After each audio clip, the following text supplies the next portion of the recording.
When your boss is angry, it's very important to stay calm and composed and handle the situation professionally. मैं आपको आज बताता हूँ कि अगर आपका बॉस आपसे गुस्सा है तो आपको कैसे रिएक्ट करना चाहिए. There are few points, there are few tips I would say that that you should follow if you wish to, and see that how best you can respond to your boss. Number one, when it happens, you should stay calm and composed. What does it mean? It means that always don't react emotionally or argue with your boss. Always be a good listener. Listen to him carefully, what he is saying. Second, maintaining your composure shows maturity and professionalism.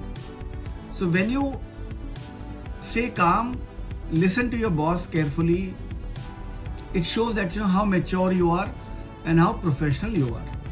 Number two, always listen carefully. So when I say listen carefully, always pay close attention to what your boss is saying. It's very important. Next is, avoid interrupting him. When he is saying something, telling you something, always try to not to interrupt him, and show that you are listening to him by maintaining an eye contact and nodding occasionally, so that he understands that you are into the conversation, you are into the listening mode, right? Again, very important.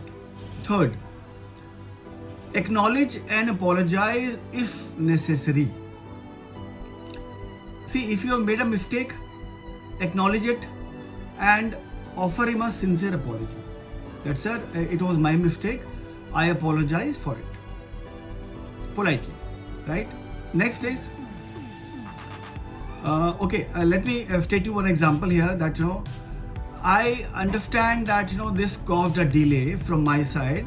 I am really sorry about it, and I will make sure that it doesn't get repeated in future.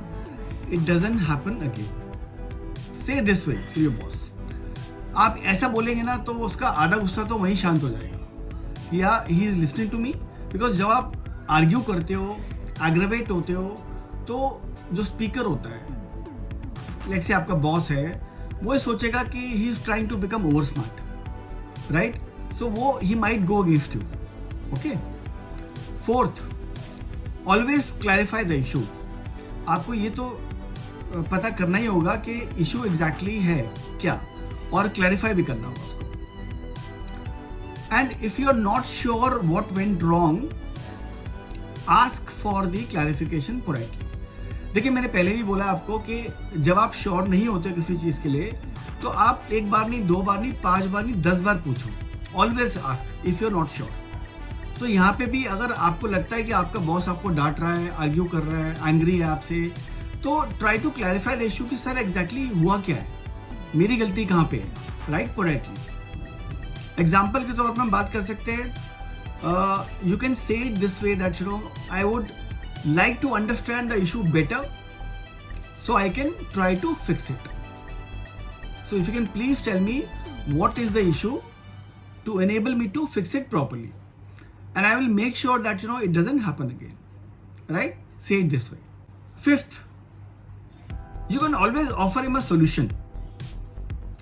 Say that suggest how can you resolve the problem और prevented from beginning again. देखिए, गलती आपसे अगर हो गई है और आपका बॉस आपको आप पे एंग्री है, तो you can always say that sir इसको हम रिजॉल्व कैसे कर सकते हैं सो दैट हम इसको कभी रिपीट ना करें. ओके. एग्जाम्पल के तौर पे आप ये कह सकते हैं उसको, I will double check the process moving forward to avoid the same or to avoid its repetition. Okay. आप ऐसे बोलिए. 6th point, very important, don't take it personally. देखिए, प्रोफेशनल चीज है, अगर आप इसको पर्सनली ले जाएंगे तो then you will not be able to repair it. तो it is very important that you should not take anything like this personally. Remember the anger is usually directed to the or at the situation, not at you personally.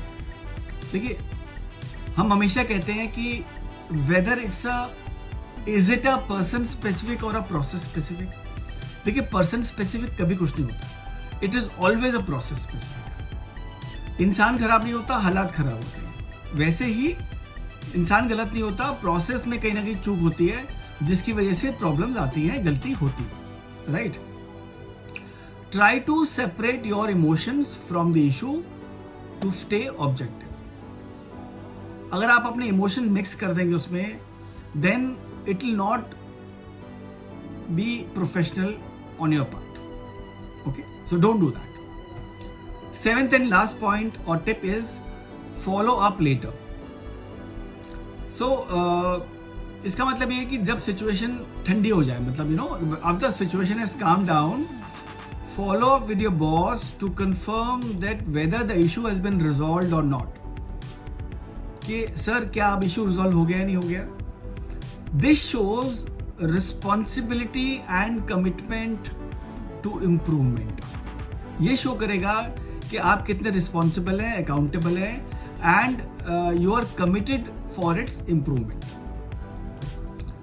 देखिए, मैं ये कहना चाहता हूं कि if this happens frequently और you know feels unfair, it might be worth discussing expectations or concerns calmly at another time. Right? देखिए, अगर ये बार बार होती है चीज में, तो आप एक बार बैठ के अपने बॉस से पूछिए कि what is this expectation out from you. It is very important. अगर आप ये पूछ लेंगे तो ऐसी सिचुएशन में, ऐसी कन्फ्रंटेशन की सिचुएशन में आप कभी आओगे ही नहीं. ठीक है.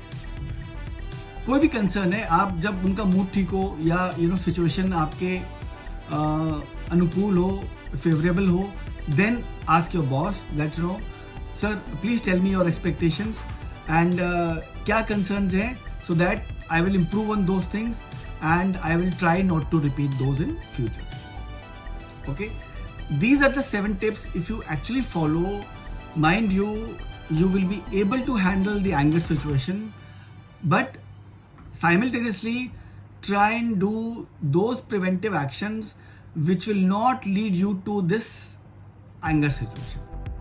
Okay, कोशिश करिए कि आप कभी इस तरह के एंगर सिचुएशन में आए ही ना.